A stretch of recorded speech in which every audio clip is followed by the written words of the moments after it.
सिंधु घाटी सभ्यता कौन सा सभ्यता में आती है? क्या सिंधु घाटी सभ्यता हिंदू धर्म की संस्कृति, परंपरा, विरासत का सभ्यता थी या फिर बौद्धों की सभ्यता था? ये बड़ा सवाल खड़ा होता है। बहुत सारे लोगों का कहना है कि हिंदू धर्म दुनिया का सबसे पुराना धर्म है, तो भारत में जितने भी सभ्यता का विकास हुआ है सब के सब हिंदू धर्म के दायरे में आती है। ये बात कितनी हद तक सही है?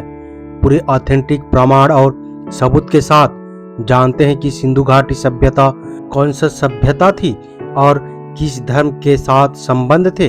आपसे अपील है कि वीडियो में अंत तक जरूर बने रहिएगा। तो चलिए वीडियो को शुरू करते हैं। KB अम्बेडकराइट यूट्यूब चैनल में आप सभी का स्वागत है। जय भीम। नंबर 1, अब जबकि आनुवांशिक विज्ञान ने राखी गढ़ी में मिले नर कंकालों का परीक्षण कर बता दिया कि इनमें आर्य जीन नहीं है, तो मामला शीशे की तरह साफ हो गया है कि राखी गढ़ी के निवासी आर्य नहीं थे। राखी गढ़ी द्रविड़ों की सभ्यता थी। राखी गढ़ी हरियाणा के हिसार जिले में है। इसकी खोज 1963 में हुई थी।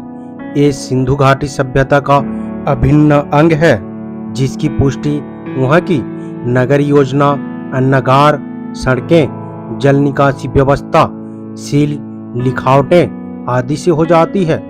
ऐसे भी दुनिया में आर्य नस्ल की भाषाएं उत्तरी भारत और श्रीलंका से लेकर ईरान और आर्मेनिया होते हुए पूरे यूरोप में फैली हुई है, मगर सिंधु घाटी सभ्यता के अवशेष सिर्फ भारतीय प्रायद्वीप में ही मिलते हैं। उसका फैलाव यूरोप तक नहीं है। आश्चर्य की द्रविड़ नस्ल की भाषाएं भी सिंधु घाटी सभ्यता की तरह सिर्फ भारतीय प्रायद्वीप में ही मिलती है। भारतीय प्रायद्वीप को छोड़कर दुनिया के किसी कोने से द्रविड़ नस्ल की भाषाओं के बोले जाने की सबूत नहीं मिलते हैं। सिंधु घाटी क्षेत्र से हमें आर्य भाषाओं के बीच नदी के द्वीप की तरह एक द्रविड़ भाषा मिलती है। उसका नाम ब्राहुई है। ब्राहुई भाषा पूर्वी बलूचिस्तान में बोली जाती है। इसके पूर्वी किनारे पर सिंधु घाटी की सभ्यता मौजूद है, मगर सिंधु घाटी की सभ्यता द्रविड़ों की बौद्ध सभ्यता थी। शायद इसलिए आरंभिक बौद्धों के नाम द्रविड़ भाषा के सबूत प्रस्तुत करते हैं। मिसाल के तौर पर पहले बुद्ध का नाम तणहंकर बुद्ध है। तण द्रविड़ शब्द है जो शीतलता का बोधक है। आर्य भाषाओं में तण के अवशेष नहीं मिलते हैं। तीसरे बुद्ध का नाम शरणंकर है। यही द्रविड़ों का संकरण है। संकरण द्रविड़ क्षेत्र में प्रचलित नामों में मिलते हैं, जैसे संकरण, नायर, विसंकरण आदि। इसे भाषा विज्ञान में वन व्यत्यय कहते हैं, जैसे वाराणसी का बनारस, लखनऊ का नखलऊ आदि। नंबर 2, सिंधु घाटी के लोग द्रविड़ थे और सिंधु घाटी की सभ्यता द्रविड़ों की बौद्ध सभ्यता थी। बौद्ध सभ्यता का विकास रातों रात नहीं हुआ। कई वंशों, कई पीढ़ियों, कई गणों ने इसके विकास में अपना अपना योगदान दिया है। गौतम बुद्ध से पहले जो 27 बुद्धों के नाम मिलते हैं, भाषाई दृष्टिकोण से वो नाम काफी दिलचस्प है। एकदम से आरंभिक बौद्धों के नाम हमें द्रविड़ नामों की याद कराते हैं, शायद इसलिए कि इन बौद्धों की मौजूदगी सिंधु घाटी की द्रविड़ बौद्ध सभ्यता में रही होगी। मिसाल के तौर पर पहले बुद्ध का नाम तणहंकर बुद्ध है। तण द्रविड़ शब्द है जो शीतलता का तृप्ति का बोधक है। तणहंकर का तण ना तो संस्कृत में है और ना ही प्रकृति में है। आर्य भाषाओं में तण के अवशेष नहीं मिलते हैं। तणहंकर द्रविड़ नाम है। तीसरे बुद्ध का नाम शरणंकर बुद्ध है। यही द्रविड़ों का संकरण है। संकरण द्रविड़ क्षेत्र के प्रचलित नामों में मिलते हैं, जैसे संकरण, नायर, विसंकरण आदि। इसे भाषा विज्ञान में वर्ण व्यत्यय कहते हैं, जैसे वाराणसी का बनारस, लखनऊ का नखलऊ आदि। पांचवें बुद्ध का नाम कोंडव है।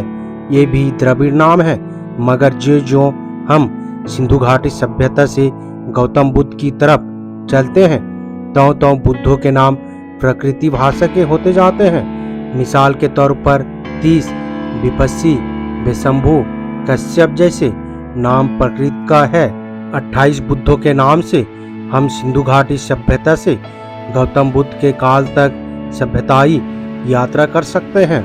नंबर 3, 28 बुद्धों में से सप्तबुद्ध द सेवन बुद्ध की स्मृति बौद्ध साहित्य में अधिक लोकप्रिय है।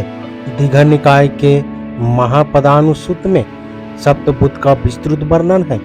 सप्तबुद्ध में विपस्सी बुद्ध, सिक्खी बुद्ध, विशंभु बुद्ध, कुक्कुसंग बुद्ध, कुणागमन बुद्ध, कश्यप बुद्ध और गौतम बुद्ध शामिल है। सप्तबुद्ध की मंडली के 5 नाम भरहुत स्तूप पर अंकित है। सिक्खी बुद्ध का नाम स्पष्ट नहीं है, जबकि विशंभु के नाम की जगह भगवतो बोधिसालो लिखा हुआ है। बाकी 5 बुद्धों के नाम कई 2000 साल से भी पहले अंकित कराए गए हैं। बातो नमीना भरहुत स्तूप पर अंकित कुणागमन बुद्ध और विपस्सी बुद्ध के अभिलेख क्रमशः तस्वीर 1 और 2 में दिए गए हैं। एक में लिखा है भगवतो कुणागमनस्य बोधि और दूसरे में लिखा है भगवतो विपस्सनो बोधि। दोनों बुद्ध के नाम लाल घेरे में है। सप्तबुद्ध का दूसरा प्रमाण हमें सांची स्तूप पर मिलता है। इसमें 3 स्तूप एवं 4 बोधि वृक्ष के माध्यम से सप्तबुद्ध को दर्शाया गया है। तीसरी तस्वीर सांची स्तूप पर अंकित सप्तबुद्ध की है।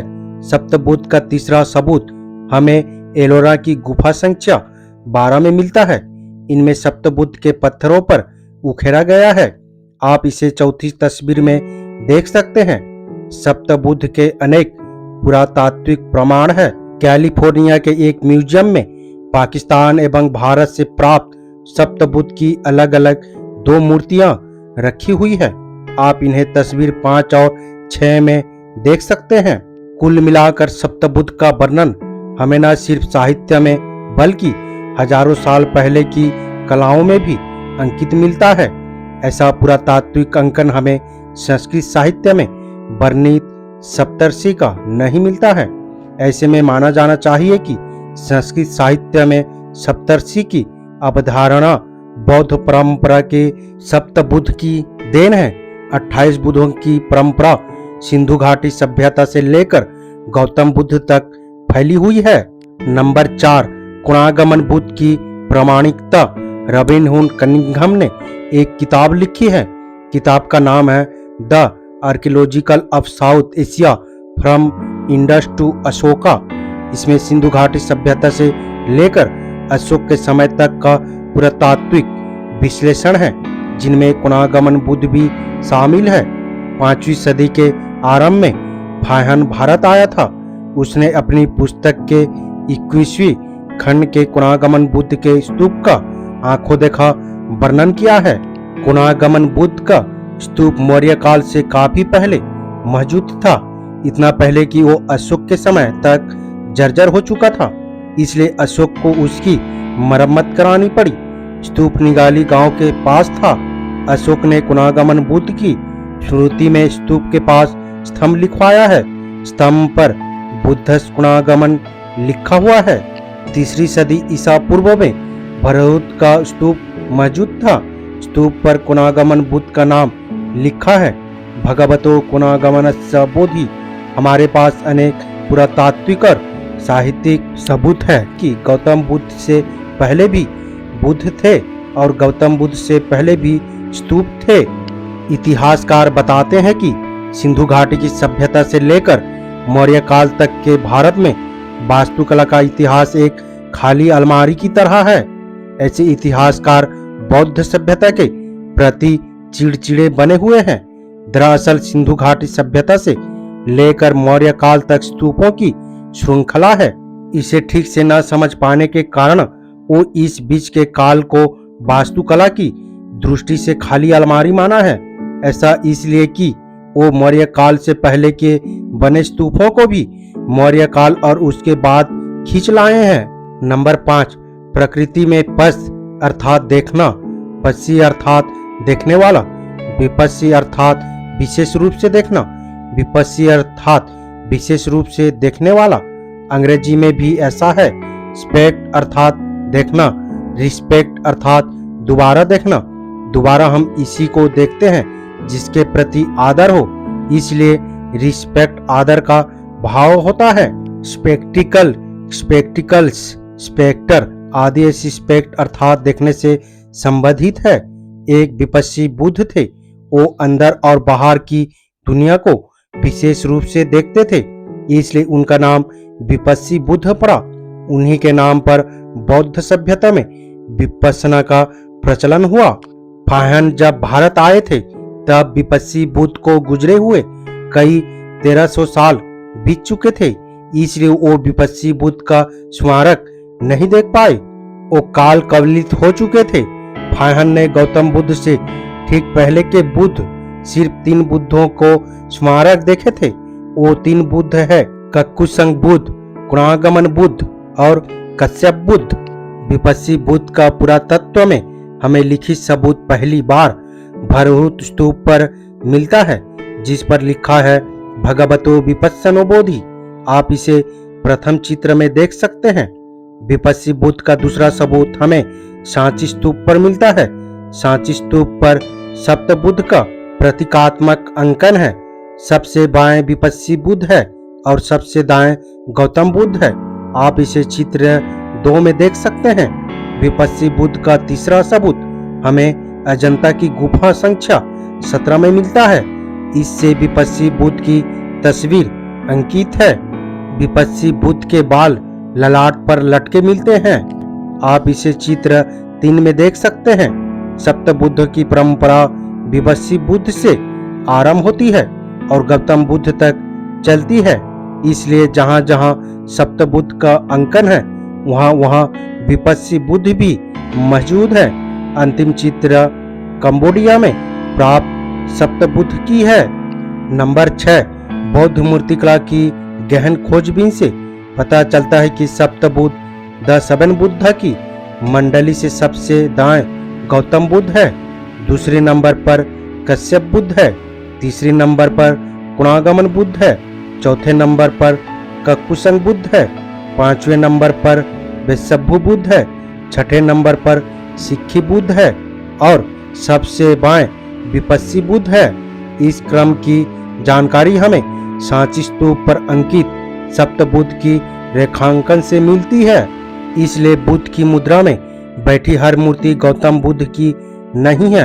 हर बुद्ध मुद्रा में बैठी मूर्ति को गौतम बुद्ध की मूर्ति मान लेने से इतिहास का कालक्रम बिगड़ जाता है। नंबर 7, ये दोनों सील सिंधु घाटी सभ्यता की है। दोनों पर बलि हिंसा का दृश्यांकन है। पहली सील में हिंसा सिंधुकालीन बुद्ध के सामने हो रही है। दूसरी सील में हिंसा धम्मचक्र के ठीक नीचे हो रही है। गौतम बुद्ध ने इन्हीं सब बुराइयों का विरोध किया। गौतम बुद्ध स्वयं बौद्ध सभ्यता में जन्मे थे और उन्होंने प्राक बौद्ध सभ्यता की बुराइयों से लड़ते हुए उसका परिमार्जन भी किया। गौतम बुद्ध के समय में वैदिक संस्कृति और संस्कृति नहीं थी, इसलिए उन्होंने वैदिक कर्मकांड का विरोध नहीं किया है। नंबर 8, घटना बिहार के वैशाली जिले के धरहरा गांव की है। विद्यानंद सहनी को तालाब की उड़ाही तल में बुद्ध की एक बेशकीमती मूर्ति मिली है। अखबार से पता चला है कि बुद्ध की इस मूर्ति के 3 मुंह हैं, जबकि गौतम बुद्ध का 3 नहीं बल्कि एक ही मुंह था। दरअसल ये मूर्ति गौतम बुद्ध की नहीं बल्कि त्रिबुद्ध की है। त्रिबुद्ध में कक्कुसंग, कुणागमन और कश्यप बुद्ध शामिल है। त्रिबुद्ध का उल्लेख हमें बर्मा के एक अभिलेख में मिलता है, जिसका जिक्र द ग्लास प्लेस क्रॉनिकल में है। नंबर 9, पहला हाथी हड़प्पाइयों का है, दूसरा हाथी मौर्यों का है। हड़प्पाइयों को और मौर्यों को हाथी की जानकारी थी, किंतु आर्यों को हाथी का जानकारी नहीं थी। मध्य एशिया के पूरे इलाके में हाथी नहीं थे। आर्य लोग जब भारत आए तब वो हाथी से परिचित हुए। वो आश्चर्य में थे कि भारत में एक ऐसा पशु है, इसके तो हाथ है। उन्होंने सूंड की तुलना हाथ से की और हाथी का नाम मृगहस्तिन रख दिया। वो मृग पशु से परिचित थे किंतु हाथी से नहीं थे। मृगहस्तिन का अर्थ हुआ हाथ वाला पशु। मृग का प्राचीन अर्थ पशु है, बाद में इसका अर्थ हिरण हुआ। शाखा मृग, बंदर, मृगराज, सिंह जैसे शब्दों में मृग हिरण का नहीं पशु का वाचक है। मृगहस्तिन ही हस्तिन, फिर संस्कृत में हस्ती हाथी हुआ। अशोक काल में हाथी को गज कहा जाता था। दूसरे चित्र में हाथी के नीचे ब्राह्मी में गज तब में लिखा हुआ है। ये अभिलेख अशोक का है। जैसा कि आप जानते हैं कि अरब के लोग इमली से परिचित नहीं थे। भारत आकर जब वो इमली से परिचित हुए तब वो इमली का नाम अरबी में तमर ई हिंद रखा। तमर ई हिंद का मतलब हिंद, भारत का खजूर।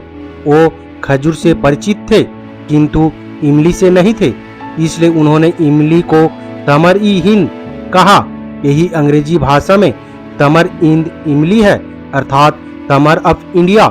ठीक अरबों की तरह आर्यों ने भी हाथी से परिचित नहीं होने के कारण वो गज को मृगहस्तिन कह बैठे।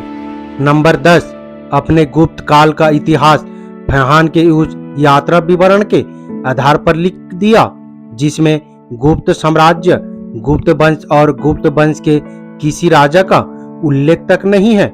मगर अपने गौतम बुद्ध से पहले के 3 बुद्ध कक्कुसंग, कुणागमन और कश्यप बुद्ध का इतिहास क्यों नहीं लिखा, जबकि फायहन इनके श्रुति स्थलों तक खुद गया, आंखों से देखा और ये भी बताया कि वो श्रुति स्थल कहाँ और कितनी दूरी पर है। इतिहासकार चिड़चिड़े न्यायाधीश बने हुए हैं। नंबर 11, फायहन के यात्रा विवरण के एक प्रसिद्ध अनुवादक जेम्स लेगी रहे हैं। जेम्स लेगी ऑक्सफोर्ड यूनिवर्सिटी में चीनी भाषा और साहित्य के पहले प्रोफेसर थे। विश्व खंड के अनुवादक का वह पैराग्राफ ये आप देख सकते हैं जिसमें फायहन ने बताया है कि देवदत्त के अनुयायी साक्ष्य मुनि बुद्ध के प्रति श्रद्धा भाव निवेदित नहीं करते हैं, बल्कि वो लोग पहले के 3 बुद्धों में श्रद्धा भाव निवेदित करते हैं। वो 3 बुद्ध थे, कक्कुसंग, कुणागमन और कश्यप बुद्ध। फायहन के यात्रा काल में ये परंपराएं जिंदा थी। नंबर 12, गौतम बुद्ध से पहले भी स्तूप बनाए जाते थे। यदि इतिहासकार इस बात को समझ लेंगे तो सिंधु घाटी सभ्यता से लेकर मौर्य काल के बीच के समय को वास्तुकला की दृष्टि से खाली अलमारी नहीं बताएंगे। नंबर 13, ऑर्नामेंट में उड़ना तक। नंबर 14, मोहनजोदड़ो से प्राप्त तथाकथित राजपुरोहित की पहली मूर्ति काफी विख्यात है। इसी मूर्ति के पिछले हिस्से पीठ की तरफ को दूसरी तस्वीर में देखिए। तीसरी मूर्ति के पिछले हिस्से पीठ की तरफ से दूसरी मूर्ति के पिछले हिस्से पीठ की तरफ को मिलाइए, बिल्कुल मिल रहा है। ये तीसरी मूर्ति भी मोहनजोदड़ो की है। पहली मूर्ति की कमर का निचला हिस्सा नहीं है, इसका निचला हिस्सा चौथी मूर्ति के निचले हिस्से की तरह होगा। कारण यह है कि तीसरी मूर्ति और चौथी मूर्ति एक विशेष आदमी की है। अब आप पहली मूर्ति की कमर के निचले हिस्से की कल्पना कर सकते हैं। ये 5वीं तस्वीर की तरह रहा होगा, मगर 5वीं तस्वीर बिल्कुल सटीक नहीं है। वाकई ये छठी मूर्ति की मुद्रा में रही होगी, जो कि गौतम बुद्ध की मुद्रा है। निष्कर्ष यह निकलता है कि मोहनजोदड़ो से प्राप्त तथाकथित राजपुरोहित की मूर्ति, जिसकी कमर के नीचे का हिस्सा टूटा हुआ है, वो वास्तव में गौतम बुद्ध की मुद्रा में बैठी हुई मूर्ति है। वैसे ही जैसा कि आप छठी मूर्ति में बैठे हुए बुद्ध को देख सकते हैं। नंबर 15, मोहनजोदड़ो में स्तूप से कुछ दूर पर दक्षिण में एल एरिया है। एल एरिया में एक विशाल भवन है। इस विशाल भवन की तुलना मार्शल ने बुद्ध विहार से की है, जिनमें बौद्ध भिक्षु लंबी पंक्ति में बैठते थे। मोहनजोदड़ो के इसी एल एरिया से गौतम बुद्ध जैसा वस्त्र पहने और उन्हीं के बैठने जैसी मुद्रा में एक मूर्ति मिली है। फिलहाल ये इस्लामाबाद म्यूजियम में रखी है। मूर्ति धूसर सिलखड़ी से बनी है। मूर्ति की कमर में चुन्नट वाला गौतम बुद्ध जैसा वस्त्र है। शरीर पर वस्त्र शैली का वस्त्र है, जिसमें वस्त्र को बाएं कंधे पर रखा गया है और दाएं कंधा मुक्त है। मूर्ति का दायां हाथ मूर्ति स्पर्श मुद्रा में है और यही भूमि स्पर्श मुद्रा आगे चलकर गौतम बुद्ध की भी थी। नंबर 16, सिंधु घाटी सभ्यता एक बौद्ध सभ्यता थी। भूमि स्पर्श मुद्रा जो एक बौद्ध परंपरा थी, सिंधु घाटी सभ्यता से लेकर गौतम बुद्ध के काल तक जारी थी। पहले मूर्ति गौतम बुद्ध की है, ये भूमि स्पर्श मुद्रा में है। दूसरी मूर्ति मोहनजोदड़ो की एल एरिया से मिली है, ये भी भूमि स्पर्श मुद्रा में है। आप नालंदा के तेतरवा से प्राप्त गौतम बुद्ध की भूमि स्पर्श मुद्रा में मिली मूर्ति से इसे मिलाइए। तीसरी मूर्ति तेतरवा की है। बौद्ध परंपरा की भूमि स्पर्श मुद्रा में मूर्तियां मोहनजोदड़ो में मिलती है। मोहनजोदड़ो में एक स्तूप भी मिला है, बुद्ध विहार भी मिला है। यही कारण है कि अनेक विद्वान लाचार होकर गौतम बुद्ध को ही उठाकर सिंधु घाटी सभ्यता में ले गए हैं, जबकि ऊंचाई ये है कि बौद्ध परंपरा सिंधु घाटी सभ्यता से लेकर गौतम बुद्ध के समय तक कई बुद्धों के माध्यम से जारी थी। ध्यान आकृष्ट करने के लिए अनिल गौतम सर को बहुत बहुत बधाई। नंबर 17, चित्र 1 और चित्र 2 सिंधु घाटी सभ्यता की मूर्तियां हैं। एक की कमर से नीचे का हिस्सा नहीं है और दूसरी की गर्दन से ऊपर का हिस्सा नहीं है। दोनों मूर्तियों के पीछे का हेयर स्टाइल चित्र 3 और 4 में देखिए। दोनों मूर्ति एक विशेष प्रकार के व्यक्त की है, इसलिए मूर्ति एक की कमर के नीचे दूसरी मूर्ति की कमर को जोड़कर परिकल्पना कीजिए, वो बुद्ध स्टाइल की होगी। इसे चित्र 5 और 6 में देख सकते हैं। नंबर 18, सिंधु घाटी सभ्यता की लिपि दरअसल ब्राह्मी लिपि अशोक के धम्म लिपि का पूर्व रूप है। फिर हम क्यों नहीं पढ़ पाते हैं, इसे समझिए।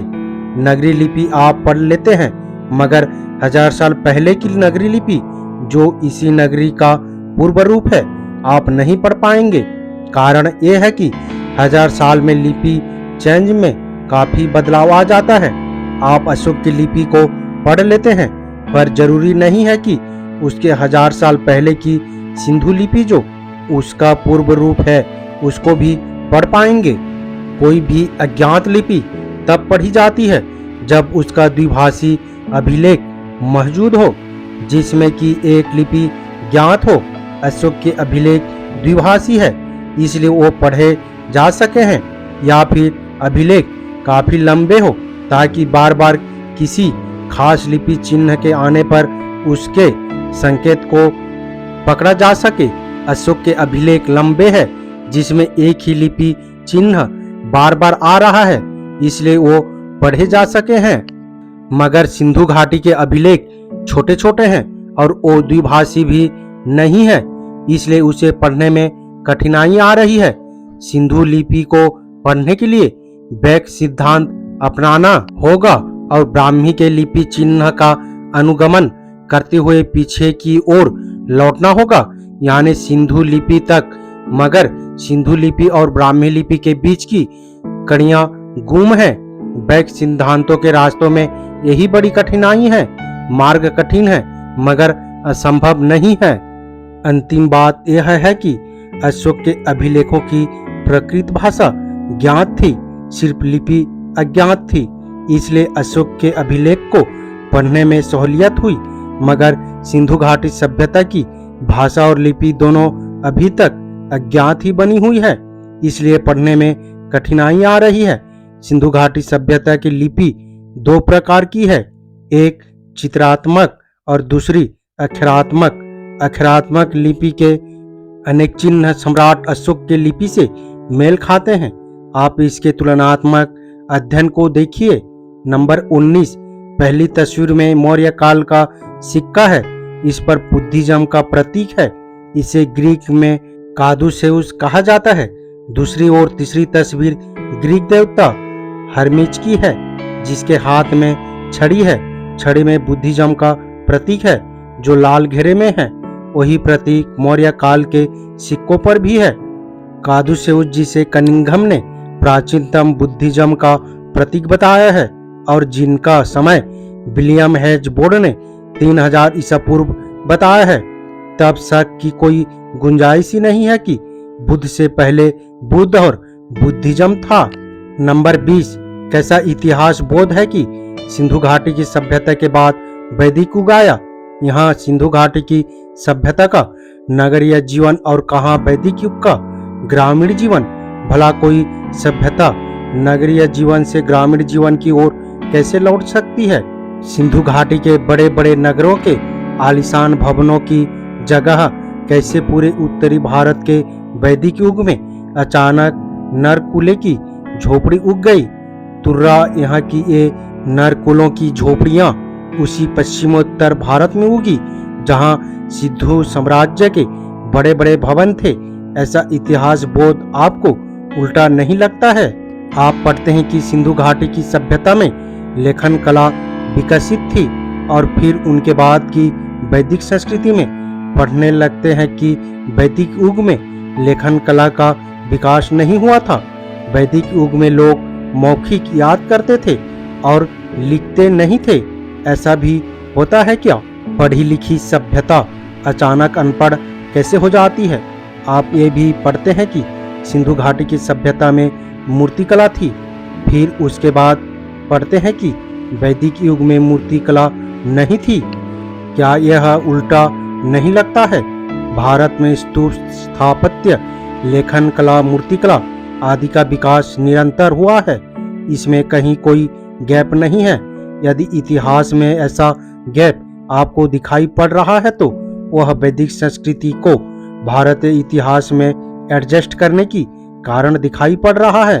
स्तूपों का इतिहास, लेखन कला का इतिहास, मूर्तिकला का इतिहास सभी कुछ सिंधु घाटी सभ्यता से निरंतर मौर्य काल और आगे तक जाता है।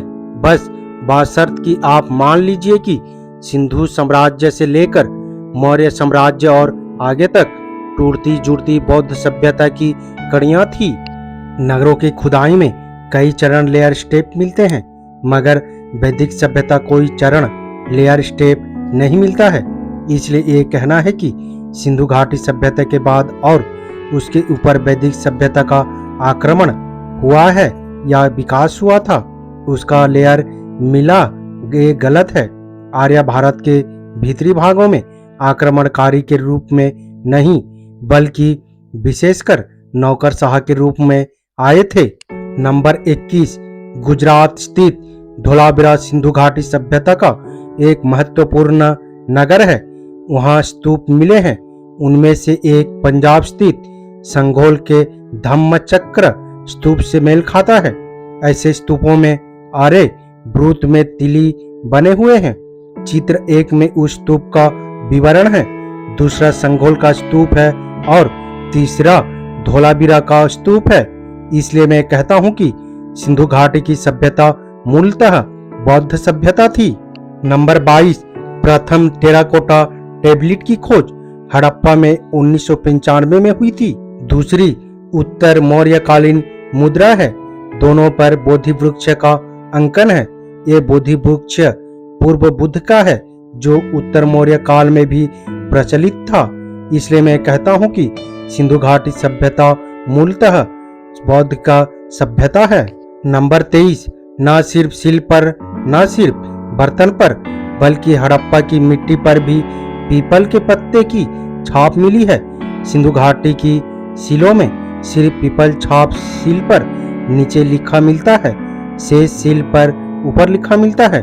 हर हाल में पीपल सिंधु घाटी सभ्यता का विशेष वृक्ष है।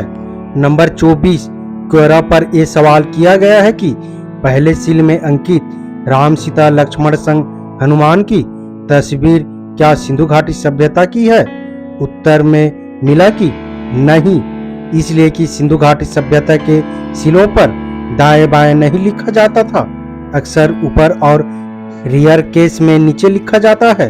ऊपर लिखने का उदाहरण सील 2 में देखिए, साबित हुआ कि पहले सील जाली है।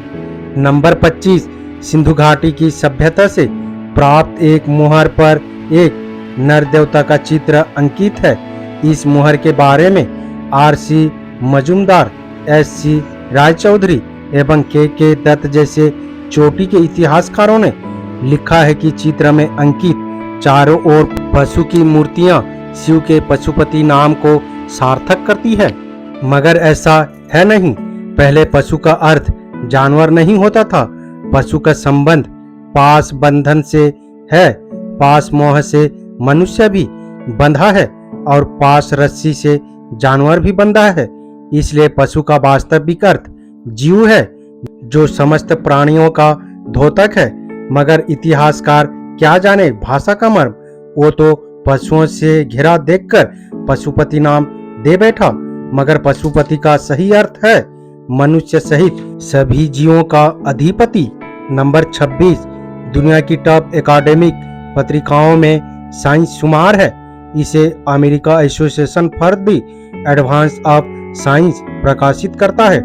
साइंस के अंक 320 में यूनिवर्सिटी ऑफ नेपल्स, इटली के भारत और सेंट्रल एशिया की सभ्यताओं का प्रसिद्ध पुरातत्ववेत्ता प्रोफेसर जियोवन्नी बेराडी का मोहनजोदड़ो के स्तूप पर एक लेख छपा है। पुरातत्ववेत्ता बेराडी ने गहन जांच के बाद बताया है कि सिंधु घाटी सभ्यता का स्तूप कई 2100 ईसा पूर्व का है। यह स्तूप भिक्षुओं के आवास से घिरा है। RWTH आकिन विश्वविद्यालय जर्मनी के पुरातत्ववेत्ता माइकल जेंस ने बेराडी के रिसर्च पर मुहर लगाते हुए लिखा है कि मोहनजोदड़ो का स्तूप सिंधु घाटी सभ्यता के काल का है। पुरातत्ववेत्ताद्वय ने कहा है कि सिंधु घाटी सभ्यता पर पुनर्विचार करने की जरूरत है, क्योंकि वो स्तूप कुषाण काल का नहीं है। इसलिए मैं भी कहता हूं कि सिंधु घाटी की सभ्यता मूलतः बौद्ध सभ्यता है। नंबर 27, जैसा कि भारत और सेंट्रल एशिया की सभ्यताओं का प्रसिद्ध पुरातत्ववेत्ता प्रोफेसर जियोवन्नी बेराडी ने जांच उपरांत बताया है कि मोहनजोदड़ो का स्तूप सिंधु घाटी सभ्यता के समय का है, ये कुषाण काल का नहीं है। अब तक इतिहासकार इसे कुषाणकालीन मानते रहे हैं। कारण यह है कि स्तूप के पूर्वी बौद्ध मठ से कुषाणकालीन सिक्के मिले हैं। प्रोफेसर जियोवन्नी बेराडी ने कहा कि स्तूप के काल निर्धारण में इन सिक्कों की कोई खास भूमिका नहीं है। स्तूप का अस्तित्व सिक्कों से अलग है। स्तूप की निर्माण सामग्री, अभिकल्पन, ईंटें, प्लेटफॉर्म सब कुछ सिंधु घाटी सभ्यता का समकालीन है, क्योंकि कुषाण काल बौद्ध के लिए सुनहरा काल था। बौद्धों को पता रहा होगा कि मोहनजोदड़ो का स्तूप किसी पूर्व बुद्ध का है। शायद यही कारण था कि उनकी आवाजाही उस स्तूप तक थी और ऐसे में वहां कुषाणकालीन सिक्के का मिलना असंभव नहीं है। नंबर 28, जिस हड़प्पा सभ्यता का केंद्र पंजाब तथा सिंध था, उसी पंजाब तथा सिंध के इलाके से 518 ईसा पूर्व में हक्कामनी साम्राज्य को सालाना 360 टैलेंट सोना गोल्ड बातो राजस्व जाता था। 360 टैलेंट सोना का मतलब 8300 किलो सोना, या कहिए 8.3 टन सालाना जाता था। ये आंकड़ा इतिहास के पिता the fathers of history Herodotus ने दिया है। जब 1500 ईसा पूर्व में हड़प्पा सभ्यता निस्तनाबूद हो गई, तब फिर वो कौन सी सभ्यता थी जिसके खजाने में इतनी बेहिसाब समृद्धि थी? स्ट्रेबो ने लिखा है कि सिकंदर के जमाने में झेलम से चुनाव नदी के बीच 300 नगर थे और झेलम से ब्यास नदी के बीच 9 राष्ट्र तथा 500 नगर थे। जब 1500 ईसा पूर्व में हड़प्पा सभ्यता के नगर उजाड़ दिए गए थे, तब फिर वह कौन सी सभ्यता थी जिसके पास इतने नगरों की रौनक थी? हेरोडोटस ने लिखा कि हक्कामनी साम्राज्य के पूरे प्रांतों में पंजाब तथा सिंध का इलाका जनसंख्या के मामले में सर्वाधिक गुलजार था। जब 1500 ईसा पूर्व में सिंधु घाटी की आबादी का नरसंहार हो गया, तब वह कौन सी सभ्यता थी जिसकी आबादी इतनी सघन थी? इतने पुरातात्विक सबूत और प्रमाण के साथ वीडियो देखने के बाद आपको पूरी तरह से समझ आ गया होगा कि ये जो सिंधु घाटी सभ्यता था वो वैदिक सभ्यता था या फिर बौद्ध सभ्यता। इस वीडियो के बारे में आपकी राय क्या है? अपने राय कमेंट बॉक्स में जरूर दें। वीडियो अगर पसंद आया है तो लाइक करना ना भूलें। उम्मीद करता हूँ वीडियो को समझ गए होंगे। अगर समझ गए हैं तो अपने परिवारजनों को, दोस्तों को, मूल निवासी, SC, ST, OBC, Bahujan Samaj को शेयर जरूर करें ताकि उन्हें भी पता चल सके, जानकारी हो सके। मेरा आप सभी बहुजन समाज, मूल निवासी अम्बेडकरवादियों से अपील है, हम अपने समाज को जागरूक करने के लिए बहुत मेहनत करते हैं और अम्बेडकर विचारधारा वाले वीडियो को लाते रहते हैं। आपकी एक सब्सक्राइब हमारे हौसले को बुलंद कर हमें दोगुनी हौसला प्रदान करता है, मजबूत करता है। इसलिए आप सभी से गुजारिश है कि हमारे चैनल को सब्सक्राइब करके हमें सपोर्ट जरूर करें ताकि हम अगले नए वीडियो डालें तो आप तक नोटिफिकेशन जा सके और कुछ महत्वपूर्ण जानकारी मिल सके।